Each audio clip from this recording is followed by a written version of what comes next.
Actually, kumuha na sila or nakaselect na sila ng 10 potential candidates para sa one position na yon. But I didn't get jobs like in my related field. After spending about $36,000 on his degree. Tungkol sa struggle sa paghahanap ng trabaho dito sa Canada, may mga bagay lang din tayo na siguro magandang pag-usapan in preparation na rin. 30-year-old Deep Shah has been continuing on a similar path. He juggles 3 jobs, none related to what he studied, hotel management. People are not having jobs over here. And this is the harsh truth which nobody says. When asked if he regrets coming here, Shah said, I do, actually. I honestly do. But instead they found themselves stuck in low, kind of entry-level service. Pinakamabilis ang masasabi ko lang din po talaga ay magkaroon tayo ng personal assessment.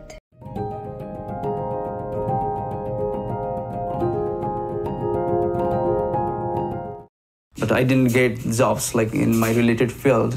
Santosh Acharya moved to Vancouver in May 2018 for his master's in human resources. 5 years after making the move from Nepal to Canada, he is still working in a restaurant. I worked as a supervisor and then I became a manager, restaurant manager. Now he's gearing up to start a business selling homemade Nepali food to his community. Planning to open the store and let's see. After spending about $36,000 on his degree, he had hoped to use that education to get a job in his chosen field, HR. But that proved challenging. When you actually come in Canada, then you'll find it very different. Data released by Stats Canada today states BC is home to some of the highest international tuition fees. But like Shah, thousands of international students in BC can't find jobs in their chosen field even after spending a fortune. But instead they found themselves stuck in low kind of entry-level service positions. This expert says that's because of a lack of Canadian experience and, more importantly, lack of networks. So it's something like 75% of jobs in Canada are found through like social networks, not through just applying cold from a job site. Acharya says he wanted to quit his restaurant job after graduation but couldn't do so when they offered him a supervisory position. And that's the ticket to staying in Canada permanently. Then I was planning to apply for PR, right? And then that's gonna help me out. And to apply for permanent residency, an applicant should have at least 1 year of experience in a skilled job category. Being a restaurant supervisor counts. Shows that if students start working in a low-wage service sector job while they're a student, then that's the path they're going to continue on.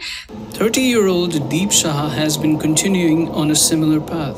He juggles 3 jobs, none related to what he studied, hotel management. People are not having jobs over here. And this is the harsh truth which nobody says. When asked if he regrets coming here, Shah said, I do, actually. I honestly do. It's unfair, says Francis. The whole economy is benefiting from, a lot of like these low-wage workers that are coming here and taking the jobs that no one else wants. But it's the post-secondary institutions that get the tuition fees, and so there needs to be more accountability there. In a statement to the CBC, BC's Ministry of Post-Secondary Education acknowledged international student education system is not working as well as it could. But it has slated $480 million to prepare students for in-demand jobs, and it will put forward more solutions this fall. For now, Acharya would advise prospective international students back home to err on the side of caution. Don't jump like when you get the visa. Do research. Don't jump like when you get the visa. Do research. Hey guys, good morning. So yan, nauna nang nagising si Jassy.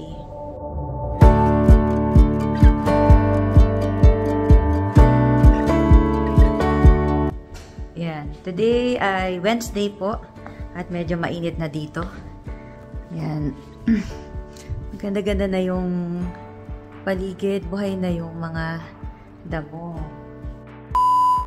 Lately, marami akong nababasa sa mga social media, sa mga FB groups, patungkol sa struggle sa paghahanap ng trabaho dito sa Canada. May mga bagay lang din tayo na siguro magandang pag-usapan in preparation na rin sa mga aspirants, sa mga gustong pumunta dito sa Canada. So, yun, mag-share ako ng experience ko, tsaka yung experience ni husband. And yun nga, speaking of yung kay husband, currently, meron silang job opening, pero one position lang. Ang position ay intermediate web developer.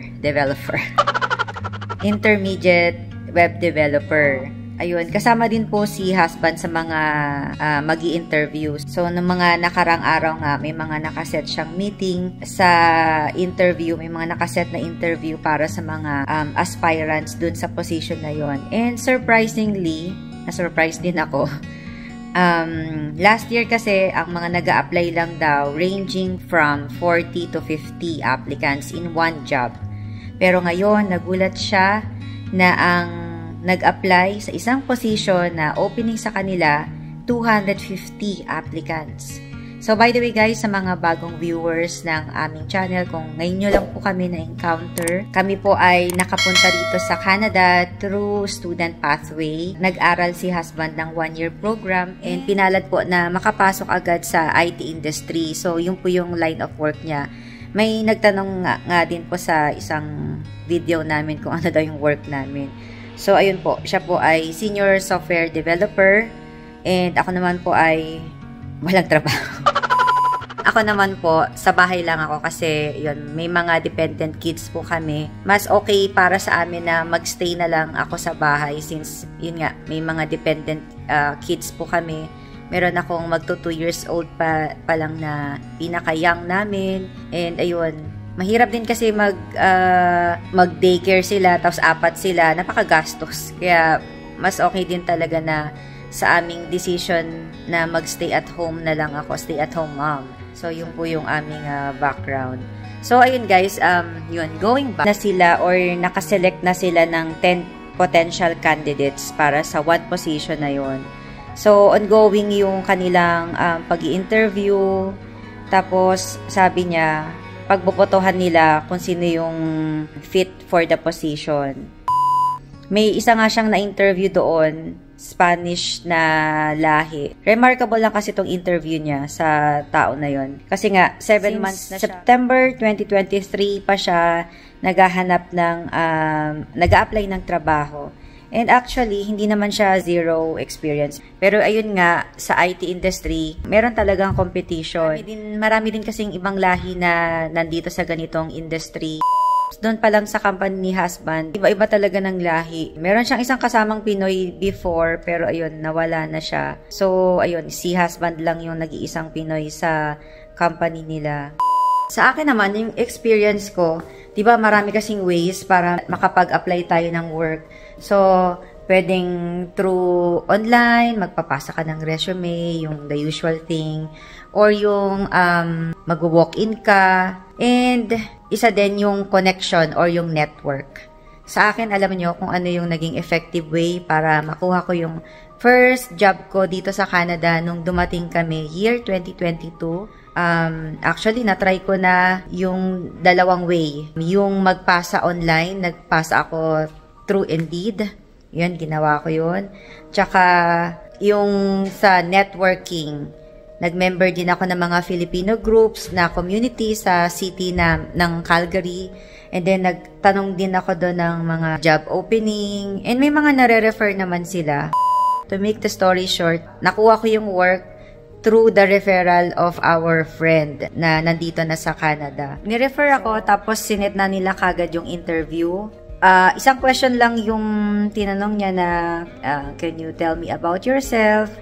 And then, kinuwento ko na lahat. Yung tipong wala na siyang matatanong sa akin. Kinuwento ko na lahat na bagong dating kami. Ito ang work background ko sa Pilipinas. Pero ayun nga, sa background ko naman guys, medyo matagal na rin kasi akong stay-at-home mom. So, wala na din talaga akong recent work experience. Kaya talaga sa akin, accepted ko sa sarili ko na yung mga survival job yung mapapasukan ko. Though, nung bago ako nagstay at home mom, meron din po tayong pinag-abalahan. Nag-work din po ako sa bank. Tapos, naka 6 years ako doon hanggang sa naging senior clerk. Pero, ayun, dahil sa hindi na siya recent, tsaka hindi naman lagi at laging may opening sa mga ganong work. Tsaka, gusto ko rin matry naman yung different environment na iba naman.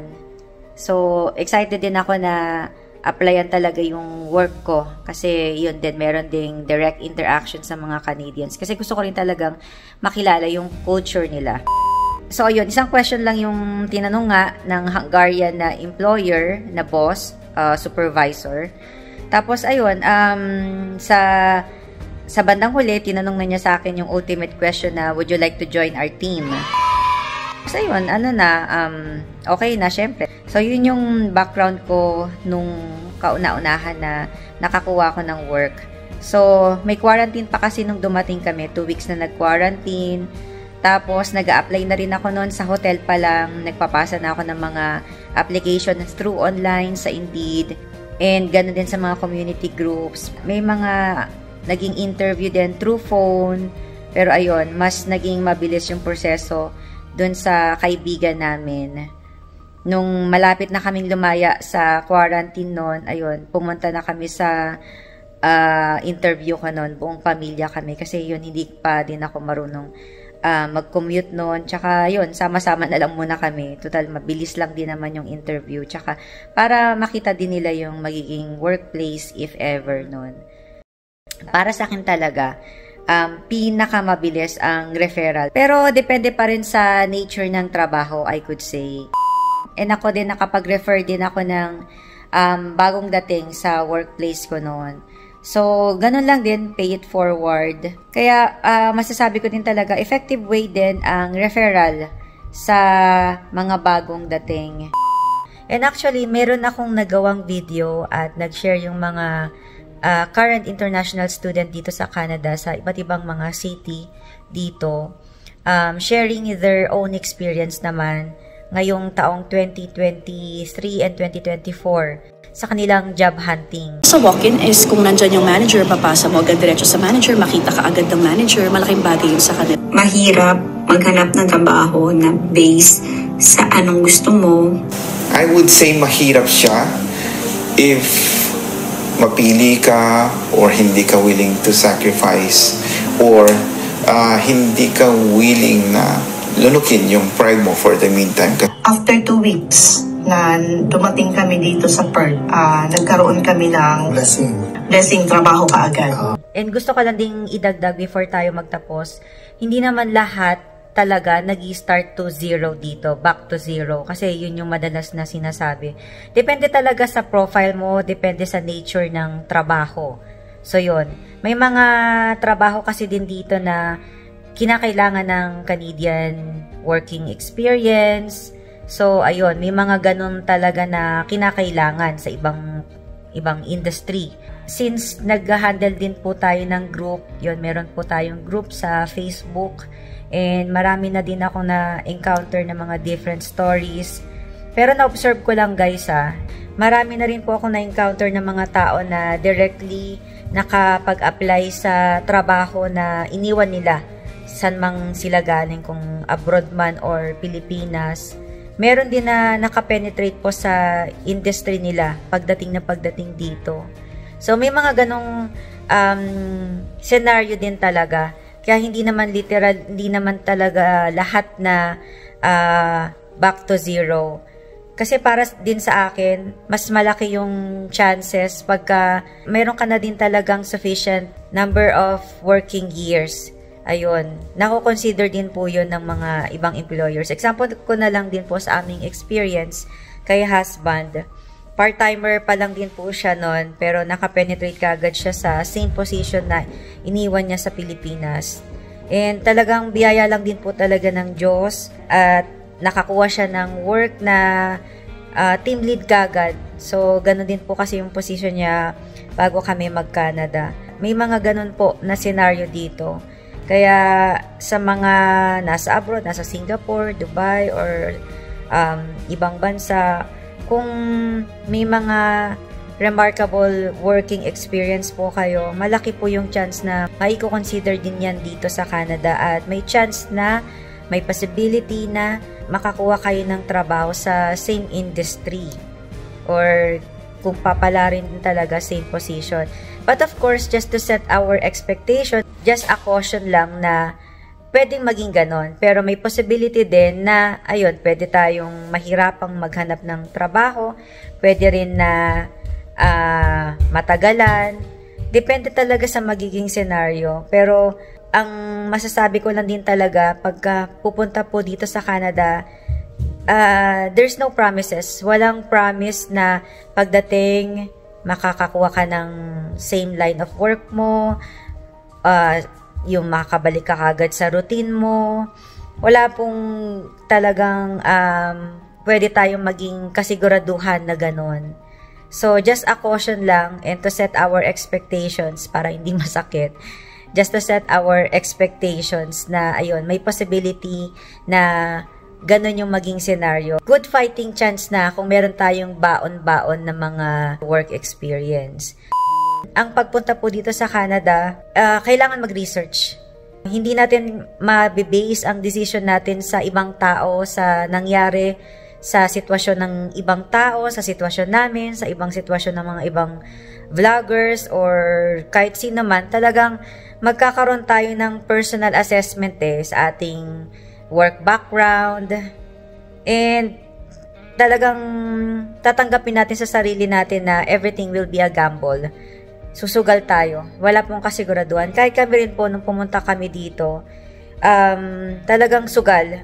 And kailangan namin na gawin ng lahat para ma-meet namin yung mga goals namin. And sa awa ng Diyos po, ayun, nag-workout naman yung mga plinano namin. Kasi importante din talaga ang PR pathway na meron na po kayong idea para at the end of the day, meron na kayong pwedeng i-target na mga PR path dito sa Canada. Since ang immigration ngayon very tedious, paiba-iba, may bagong rules na naman, limitasyon, etc. etc. Ang masasabi ko lang din po talaga ay magkaroon tayo ng personal assessment. Tsaka importante lalo na kung student po, maging handa sa funds. Kailangan po talaga ng funds. Kasi ang hirap na mahirapan ka maghanap ng trabaho tapos sumasabay pa tong problema sa pambayad sa tuition and then yung pag-aaral dito hindi rin po madali, pwedeng maging mentally draining para sa'yo, mahirapan ka kasi totoo po yun, may mga nangyayaring ganon, marami na pong nakapag-share and sa personal experience din ni husband, very tiring, talagang marami pong pinapagawa. And sa awa ng Diyos nakaraos siya and nakatulong din na yung program na kinuha niya, ayun, yun din po yung ginagawa niya sa current job niya. So, may mga times din na hindi siya nakakapag-review dahil sa sabay-sabay yung mga deadline, sabay-sabay ang presentation, wala ng oras. Yun yung kasi nakikita kong struggle ng mga students sa dami ng pinapagawa. Hindi mo mabigyan ng ample time yung isang subject dahil sa meron na namang isang deadline na kasabay, etc. etc. Kaya, para sa akin talaga, kung handa yung 1-year tuition, malaki-laking tulong na rin po. And syempre, pag dumating po kayo dito, ang unang-unang ilalabas din talagang pera, yung pang-down sa rentals Same din po na 2 months deposit or 1 month deposit, 1 month advance. So, malaki din po yun since kung i-convert natin sa peso na dala natin. Ranging from 1,000 to 1,500, 2,000 Canadian dollars. Depende sa klase ng kukuhanin po ninyo. Basement or room for rent, mas mura-mura. Yun. So, may nagawa na po akong video kung paano tayo magkaroon ng idea, magkano yung rentals sa target city po ninyo since iba-iba kasi ang presyo ng city. Pagka nasa downtown or malapit sa downtown o kaya bago, mas mahal ang rentals. Kaya itong ginawa ko na to mas specific po. Makikita ninyo eksakto magkano yung presyo. Tsaka magkakaroon kayo ng talagang idea ano yung itsura. So, bisitahin nyo lang po ang video na ito at magiging beneficial po ito sa inyo. And wishing ko may nakagawa din ito nung bago pa kami makapunta rito sa Canada. Kaya, yun po yung ginagawa ng aming channel para ma-share talaga din yung experience, yung mga dapat malaman dito sa Canada. And meron din po ako nagawang video about sa paunang gastos dito sa Canada. Maganda po yun and marami akong na-share doon para makatipid po kayo, lalo na kung kapos ang budget. Panoorin po ninyo yun. So, ayun guys, kung meron po kayong gustong i-topic natin, i-comment nyo lang po sa ating comment section and titinan po natin at magawa natin ng video. Guys, happy Wednesday dito sa Canada. Happy Thursday sa Pilipinas. And please subscribe to our channel sa mga hindi pa po nakapag-subscribe. Pinag-uusapan po natin ang mga topics ng immigration, student pathway, visitors visa application, or mga tanong nyo sa buhay dito sa Canada, at nag-share din po kami ng buhay namin dito sa Canada. Please check out our playlist. Take care guys. Thank you for watching. I'll see you again. Bye for now.